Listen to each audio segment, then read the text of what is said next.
Right. So how does long-term care fit into retirement planning, and how do you see your product, long-term care, meshing with other retirement planning services?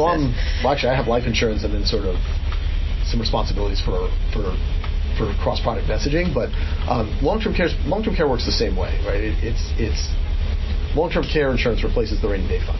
Mm-hmm. Because the single biggest rainy day when you're talking about your retirement planning, your house is probably paid off, especially for people in the mature affluent space, which is who we're talking about. Your house is paid off.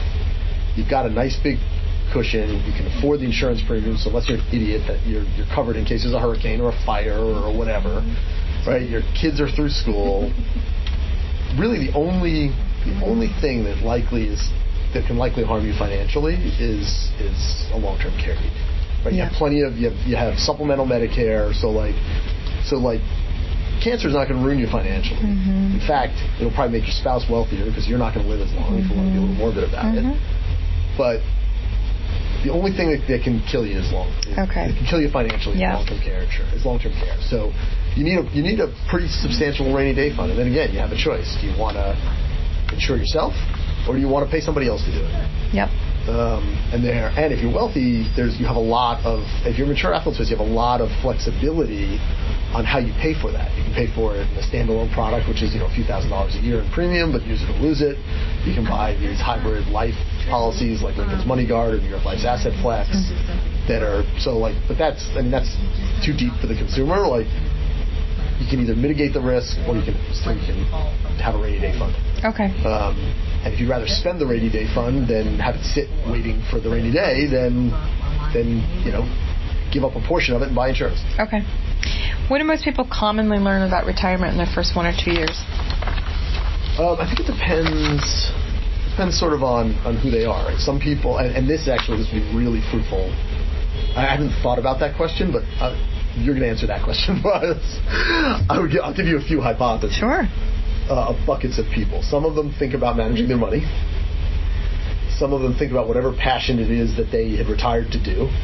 Those are probably the luckiest ones, right? Like, I want to travel the world when they retire, and they spend all their time planning and doing. And some of them fall into a financial advisor was telling us of his beer and peanuts story. Said he gets a call, he worked with his client for years, set the guy up, everything was fine, more money than he needed, like totally. The guy calls him up at 11 o'clock on a weekday morning and says, how's it going? Not so well. What's the matter? I thought we took care of everything. He goes, it's 11 o'clock in the morning. I did everything I planned to do for the day, and now I'm sitting on my porch drinking beer and eating peanuts. The guy, he'd never taken any time to figure out what he wanted to do with himself, and he got, he charged super hard into retirement and found himself in an empty field with nothing to do. Yeah.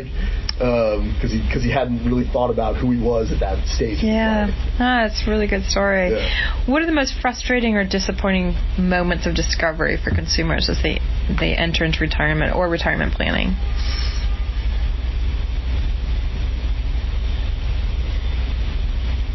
So I would suspect that anybody who's planning is probably not having a lot of those moments. Mm-hmm. I mean, especially again in the mature affluent space. Like, if you go a little further down market, the frustrating part might be you start this process, you realize you're not really prepared. Right? If you didn't start you're 60 and you should have done this at 40. But if you qualify as what we consider the mature affluent, I'm suspecting most people, the planning process is actually. And myself as an example, because I started I'm 44, I just started with a planner, and really it was about retirement, because I'm starting to think I covered housing expenses and I'm planning for college, that's easy enough, but do I actually have enough? I couldn't quite figure it out, and we kind of wanted to buy a bigger place, we weren't sure we could afford it. He runs through the whole thing and gives me a number that was 30% larger than the largest place than the most I thought I could spend on a house. And he said, and these are the comforting words, he goes, and I'm being conservative. So tell me about the retirement planning. So what in your mind is retirement planning? It's cash flows for life. Okay. It's understanding how much money will go in and how much money will go out every year between now and the day you die. Okay. That's from my perspective, anyway. I'd be interested to understand what consumers broadly think about it. And I wouldn't have answered that question this way until I did it, actually. Okay. Which is a problem. Yeah. Like, whatever people think it is, that's not what it is. What it is it's cash flows for life. Yeah. Because when you understand that, you understand the implications of, hey, if I want to spend $50,000 this year that I wasn't planning on spending, like, does that matter? The answer is, for like a mature affluent consumer, a lot of times it doesn't matter. Yeah. You take $50,000 out now and you realize that you go from having X to Y at age 95, and you're like, I'm indifferent between those two numbers. Like, does it matter if I have $2 million or $2.7 million at age 95? It does not. Yeah. And so, can I enjoy it now? Yes, you can. Yeah. Yeah. This is